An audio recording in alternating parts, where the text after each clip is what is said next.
Rachel Girots, previously Rachel Hart.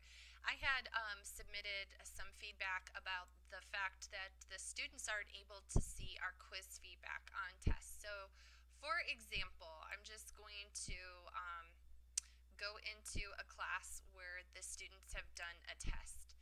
I'll go into, for example, fine arts class, okay?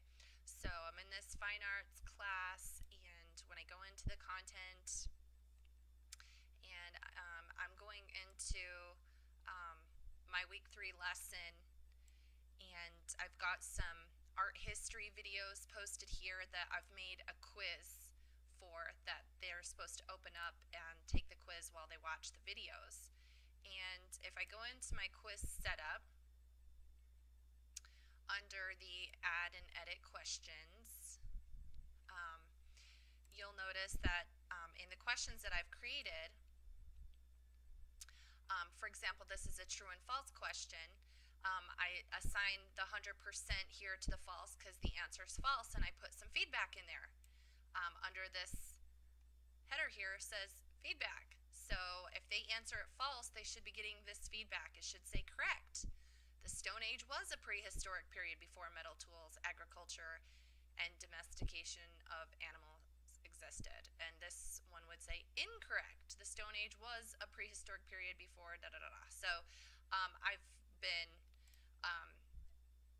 putting very thoughtful feedback into my questions. I, at least if they get it right, want them to see it say correct.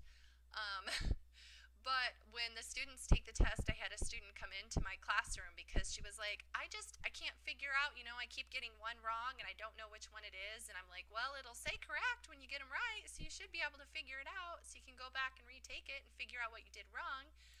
Or,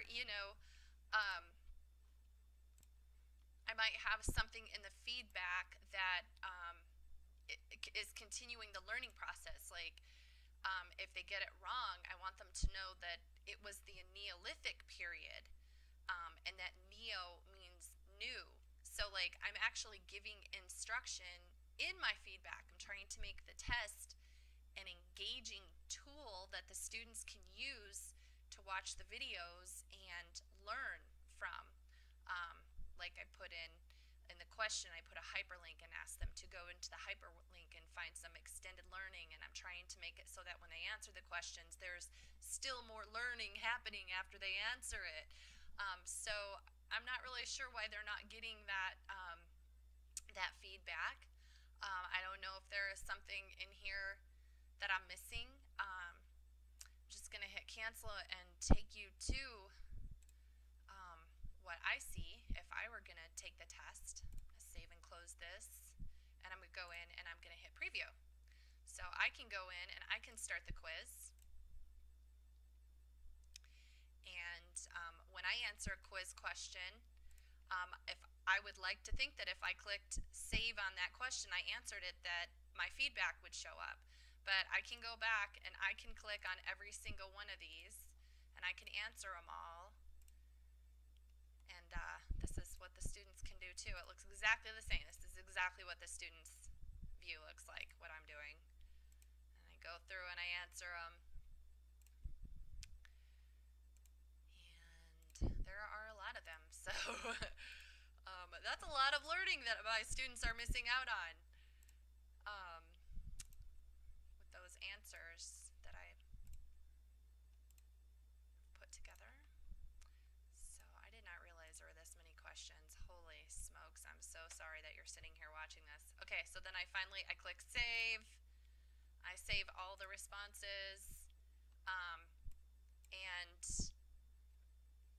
I don't know. Okay, and then I go to submit the quiz. That's it. No feedback. Nothing. No engagement. So there must be something that I'm not setting up correctly. I'm assuming. So let me know if you can figure out what that is. That would be great. Thanks.